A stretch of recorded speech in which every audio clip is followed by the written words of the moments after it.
Well, hello, that's me again. Today is August 3, 2023. It's Thursday, and let's start without putting things away into the long box. And here we are. Mr. Putin. Mr. Putin talking to meeting with the heads of Russian manufacturing enterprises today, well, August 3, stated that industries are looking at 12% growth this year, according to President, as the headline reads from the RT. And here he lists also among the best performing industries, according to President, are computers, electronics, finished metal products, and electrical equipment. Timber processing is lagging mainly due to logistics issue, Putin concluded. And that brings us to a very important issue, which I've been on record for non-stop pretty much, and I also quoted on the number of occasions brilliant people such as Michael Hudson or James Howard Kunstler about the fact that this is a profound difference about how Russians calculate economy and how, for example, the Western world calculates it.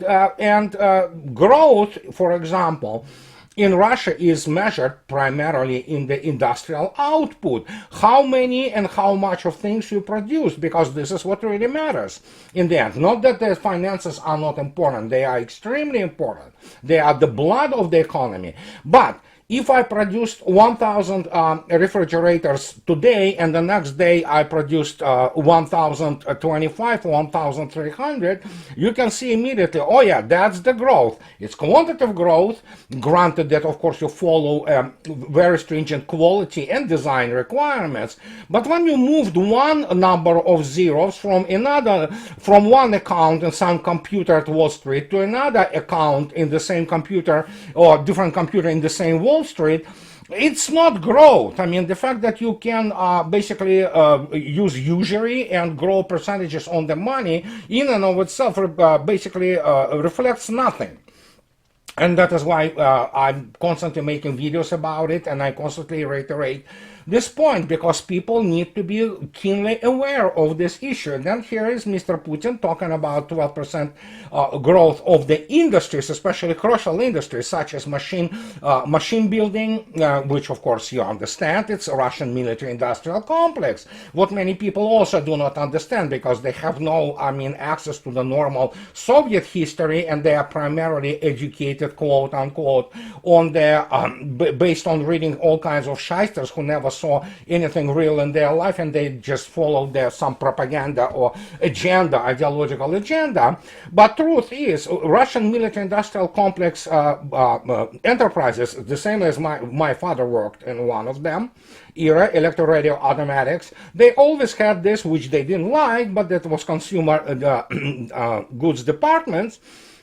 And for example, if one looked at ERA, which is electro-radio automatics, where my father was working, he at some point of time became the trade union boss there. If you look at them, by producing many of those automatic systems for Soviet Navy, for example, for the nuclear-powered submarines and for surface ships and things of this nature, ranging from simplest communication systems to the most complex automatic systems, which have been used, for example, on the Alpha Project 705 submarines, or the latest, they are basically their project itself, the design is fairly old, but they still have those systems there, for example, at Oscar II submarines, not to speak about of the retired now completely Typhoon class, which is Project 941, which is known actually as Akula in Russia. And it's known for some reason as Typhoon, because after the missile complex. So they were very complex automatic systems which were controlling both propulsion and all kinds of the systems on the ships.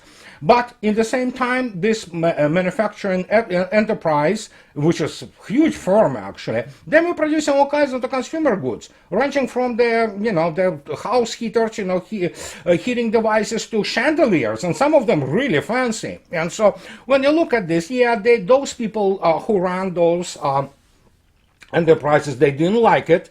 But guess what? This is what happens today. And unlike the Soviet Union, a lot of R&D, which originates in Russian military-industrial complex, and especially its machine-building complex, they are very often immediately applied into their civilian consumer good sector of the economy. And that is why when you look at this, Russia produces computers. Yes, for those who doesn't know, Russia does produce computers. Russia produces pads, all kinds of them. So yeah, I mean, don't be surprised, and things will get only larger in scale, and Russia has a massive program on the developing, for example, of the microelectronics, which is being implemented as I talk to you now.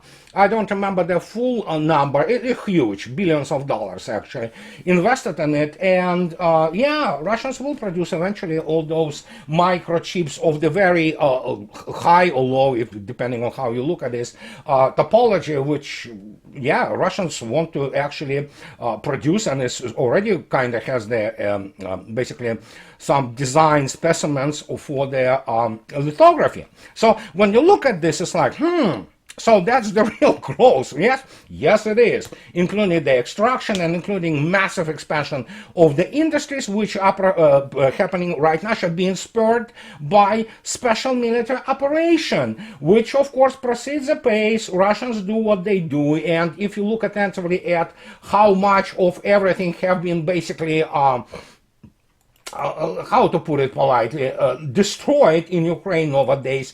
There are now data even circulated by Ukrainian journalists. You can look it up, and the losses of Ukraine, and I am on record too. I spoke about this non-stop, that when we will learn the real number, we will be shocked. But what already is being trickled down, so to speak, from Kiev and from the Ukrainian journalists, we're looking at catastrophic numbers. They range, but the minimum number they give is 250,000 killed and million wounded. Some go as high as 500,000 killed and 2 million wounded. So, and it's crippled people. So, and that's horrible numbers, of course, but this is not what I only wanted to get your attention today for. And this is, in some sense, is a military porn issue video today. And this is about F-35.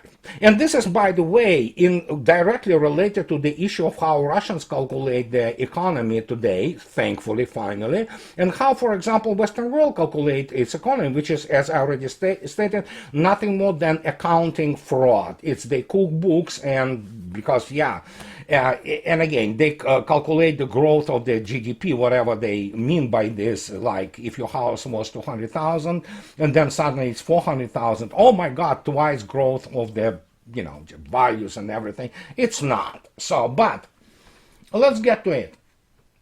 F-35. And suddenly in Yahoo News, they produced this from the magazine Fortune magazine. So as you may expect, mostly people who have no real education or no real life skills work in all those economic magazines in the West and in Russia too, by the way. So, but look at this. Here is what Fortune writes. This is an amazing thing. Lockheed Martin's 1.7 trillion F-35 fighter jet is 10 years late and 80% over budget, and it could be one of the Pentagon's biggest success stories. When you read this, it's a cognitive dissonance. It's like, how the hell this could be? And here what they say, why it is absolutely a tremendous success. Okay. Okay, here's how they define success. You see, it was yesterday. One Sunday in early 2022, German Chancellor Olaf Scholz gave a speech that reversed more than 70 years of pacifist foreign policy in his nation. And guess what Scholz did? You bet. He chose F-35 as the main fighter for the Luftwaffe. Well, this is where they elaborate. And here they say why it is success. Nonetheless, Germany ended up buying nearly 40 of the jets at a reported cost of $8 billion. Soon after Scholz's speech, Canada announced that it wanted 88 planes. As the war in Ukraine dragged on, Greece and Czech Republic and Singapore all expressed interest in the F-35. And this came on the heels of massive new order in 2021 from Finland and even the famously neutral Swiss. And they say, here what they come. If F-35 is such a boondoggle, why are so many governments clamoring to buy it? The answer to this question are very important to America and its allies, and to every U.S. taxpayer. Well, I have the answer to this. I wrote a number of books on that, and the only reason is because basically all nations which are listed there buying F-35, which is a boondoggle, and it's actually not absolutely not what is being presented in the Western media. Not all media, but Western media, is precisely because actually those are lapdogs. Germany is nothing. It's a doormat for the United States, and it will be used and is being used. And the same to other countries, they will have those that F-35 shoved down their throats, and if they do not want it, which many don't, they will have their hands twisted, guys. It's simple as that. And as you already saw yourself, we saw all the American weapon systems which have been sent to 404 Ukraine performing dismally. And so basically that goes pretty much to anything what the United States produces now in terms of the military hardware, most of it anyway. And here let's kind of roll back to 6 years ago. I love internet because, of course, it keeps everything documented, and you can always find everything you need to know. But before we go there, I want to also put in front of you another. It's cognitive dissonance, and it's risible. As you can see yourself, yesterday, the Ukrainian military is abandoning the battle tactics of the Western trainers and returning to a strategy of longer-range standoffs against Russian forces, the New York Times reported on Wednesday. However, it remains unclear whether Kyiv has enough ammunition to sustain such a plan. No, I can tell you immediately they don't. But look at this, and this is oh my God, this is absolutely risible. With training times limited, the Ukrainians struggled to put NATO standard combined arms tactics into practice. The newspaper, which is New York Times, noted, citing incidents where one Ukrainian unit strayed from a safe path into the minefield, in another where an infantry unit failed to follow an artillery bombardment with an assault on Russian lines, giving the Russian defenders adequate time to prepare a counterattack. I mean, it's first, I'm on record, you can quote me on that. There is no person, there is no American soldier or officer or higher officer, general, who knows how to fight modern combined armed warfare. And the whole doctrine of the United States, while they call it air-land battle, now Russians call it at the first stage of the conflict, serious conflict against NATO and United States primarily. NATO by itself is an impotent organization. It will be, of course, a traditional space air assault operation by the United States. Do you know what it is? Yes, it is just, let's, take off all our available planes, let's shoot every single missile which we have, and then see what happens inside, for example, the country which is being attacked, for example, like it was with the Mr. Prigozhin's coup, and then we'll start the assault. And what they start assault against? Well, some demoralized, completely destroyed communications and command structure of something like Iraq army.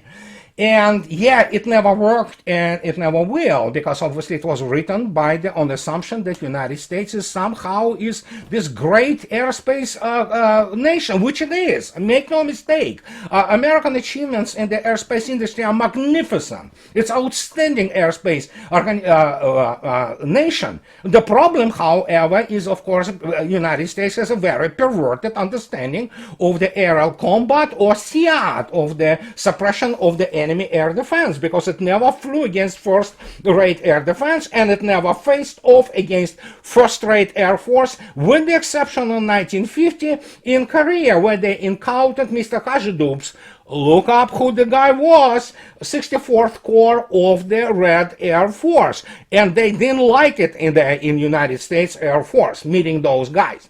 So, why I'm talking about it? Roll back it to 6 years ago. Well, actually, first 5 years ago. About this F-35 thing. Here it is. Suddenly we have this data and article from the C4ISR magazine from the September 29th, 2019. It's 5 years ago. 4.5. Cologne, Germany, in the illustrious history of the F-35 fighter jet. This is what it comes down to immediately: economy, like Wall Street economy. Since when its history is illustrious, it's actually embarrassment. And the issue here, since when F-35 took part in any real serious combat? I know there was one downed Israeli F-35 by Syrian air defense. Well, of course, they presented it as the F-35 encountered the flock of birds, whatever. Sure, but since when it has illustrious history in anything? And here it is. But that's what really matters.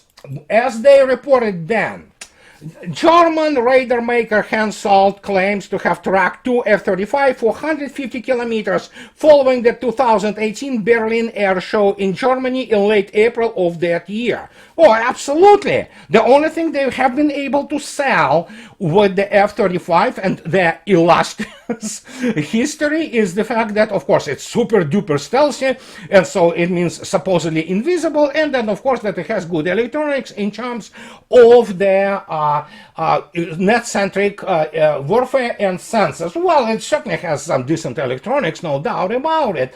But here, let's roll back to the success of F-35, which is, of course, a complete fraud, and that is why the United States was experiencing, still is experiencing, a hysteria about Turkey buying S-400, because S-400, S-300, Su-35s, Su-57s, they don't have problems with the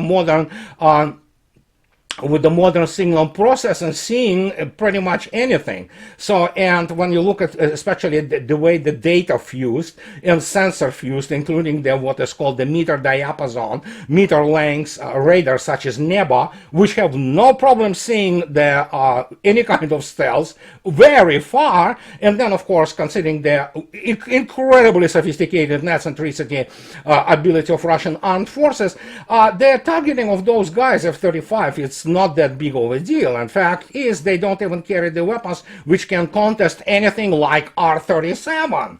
So when you look at this, that's why you do not see this plane anywhere near battlefield, apart from the fact of being a hangar queen. But 6 years ago, especially when people talk about Germany, I wrote this. I love this. It's called "Folie de grandeur or Why Bundeswehr Will Remain a Joke." You see, it's marked by Wednesday, February 15, 2017, so it's basically more than 6 years ago. And this was at that time about this plane. Oh, you know this plane. It is F-104 Starfighter. And Starfighter is, famous plane, and it is famous for all the wrong reasons. And the reason it's basically famous for all the wrong reasons is basically, very simply to put it politely, is when you go in and look at how it performed, and this is the basically German website which describes what F-104 was. Look at this. During its period service with German armed forces, about 270 German starfighter were lost in accident, just under 30% of the total force. About 110 pilots were killed. However, the attrition rate in German service was not all that much greater than that of the record of losing over 50% of the 200 single seat CF-104s in flying accidents. The lost rate of Luftwaffe starfighter was not all that extraordinary, since the Luftwaffe had suffered a 36% attrition rate with Republic F-84F Thunderstreak, the starfighter's immediate predecessor. Well, F-104 eventually have been grounded because it was known in Italian Air Force as the flying coffin. And when you look at this, and especially when people say, oh my God, how the F-35 could be such a success story? Oh, because Germany buys it. Let me explain what I have to tell about Germany. And this was 6 years ago. I quote from my blog.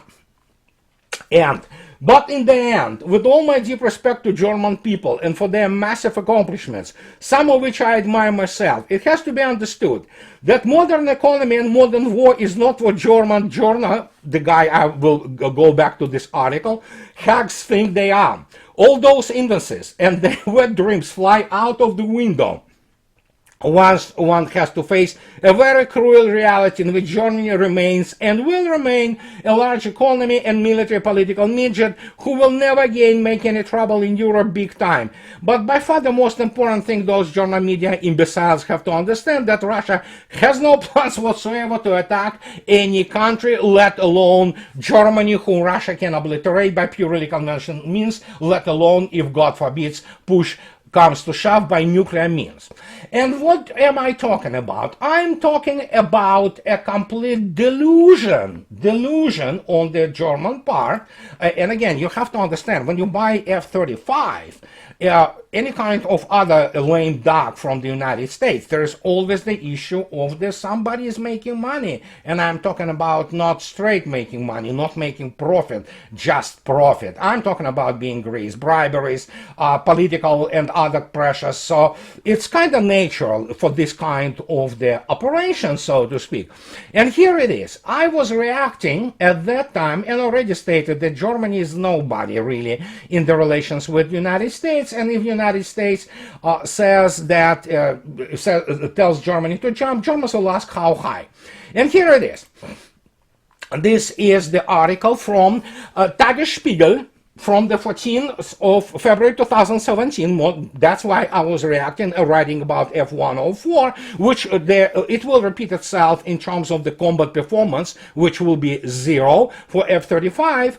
And here is what this article, which I'm talking about in Tagesspiegel, wrote, and I specifically singled out this when they discuss role of NATO and Germany, mighty Germany, and those backward Ruskies.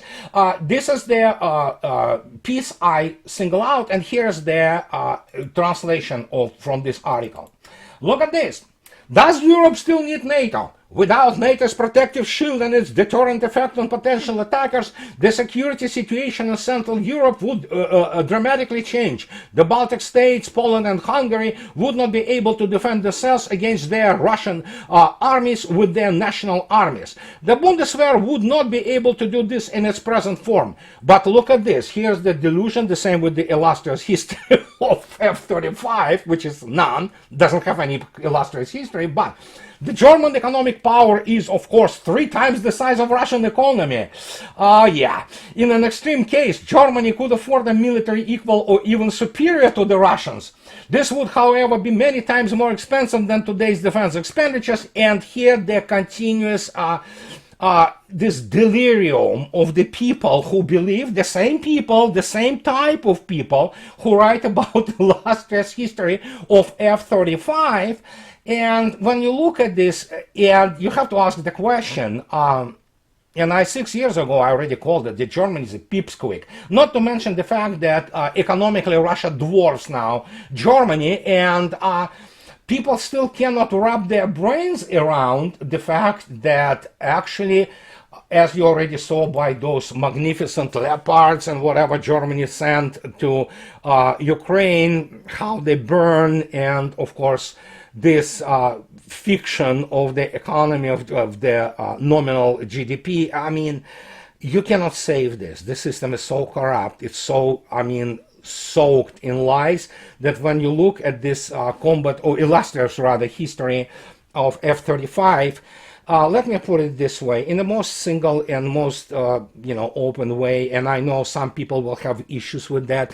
F-35 is nowhere near in its combat performance and its combat history to S-235 and S-257, which, by the way, have as good of a sensors as F-35 and have better weapons, much longer range, and actually fully net-centric integrated and already demonstrated it, including the thing which all people in U.S. Air Force have been dreaming about for many decades now, this magnificent and proverbial beyond visual range. Russian beyond visual range score today such United States Air Force never saw anything like this. And again, it's not just R-37 or R-77, which is the middle, they call it Abramsky, well, sure.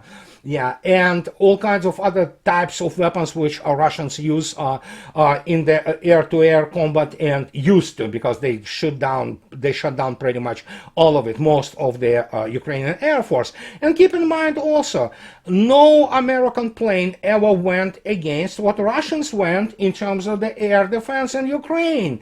And if you want the numbers, go look up the numbers from the Russian Ministry of Defense. We're talking about 427 annihilated air defense complexes, which range from Book M1, Book M2, they go to Assad, and eventually S-300, including their latest 80s, early 90s modifications, and of course all kinds of NASAMS and all kinds of Patriot PAC-3.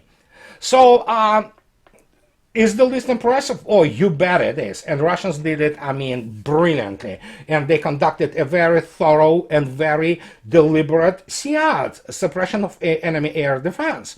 The United States did nothing like that. And when you look at those doctrines and things of like this nature, and especially why Ukrainians do not want to go and kill themselves and impale themselves, and now suddenly they say that, oh, we don't have any, the timetable for this offensive. It's not offensive. That's what I'm trying to explain to people. It's basically running their bunch of troops against Russian defenses and them being killed. And they will continue to do so. And that is why now even the, the mass media in the West, they need to really kind of find a way to cover it up. And this is the only thing they do. They always cover up everything. So they cover up any kind of war crime, any crime against humanity, anything. And that's what they do. This is who those people are in all those New York Times, Wall Street journals, and let alone British sewer of the tabloids. So, and when you look at this, how can you even explain that, guys, we are looking at now the generational backwardness of the NATO in its fighting doctrines, in its overall military doctrine, in how they, well, what passes the strategic assessment and strategic intelligence. In reality, neither United States nor any NATO country has any strategic, real strategic intelligence, and they do not have real serious strategic assessments. And when you look at this, what can I say? It has been in the making for a long time now, and now we have this F-35. I mean, I don't even know how to call it. Yeah, let's call Leopard 2 great tank. Yeah, illustrious history, all right? So, and this is what I wanted to tell you today, because this stream of the headlines and the change in the narrative, because obviously they understand now that it is catastrophe. We are looking at the humanitarian catastrophe of unimaginable scale. And many people in Washington are guilty of creating this catastrophe. They have blood of actually hundreds upon hundreds of thousands of people on their hands. The same goes from those crooks from London, and especially in Berlin. So those people, they know this, and they need to cover it up, because the only thing they care about are those elections. And we already saw ourselves what American people elected in 2020, even considering the fact that maybe there were some, irregularities, let's put it this way, during counting of the votes. But point is, half of the Americans still voted for Joe Biden. Do you have buyer's remorse? Oh, believe me, we all will have buyer's remorse. And don't blame me. I voted for Trump despite the fact that I did it, basically closing my nose, holding my nose. But, the lesser of two evils, so to speak. So this is what I had to tell you today, guys. And as usual, those who like what I do, please subscribe to my channel. And those who have any ability to afford to support me, please support me on Patreon or buy me a coffee or two. And have a nice rest of the week, guys. I'll talk to you later. Bye-bye.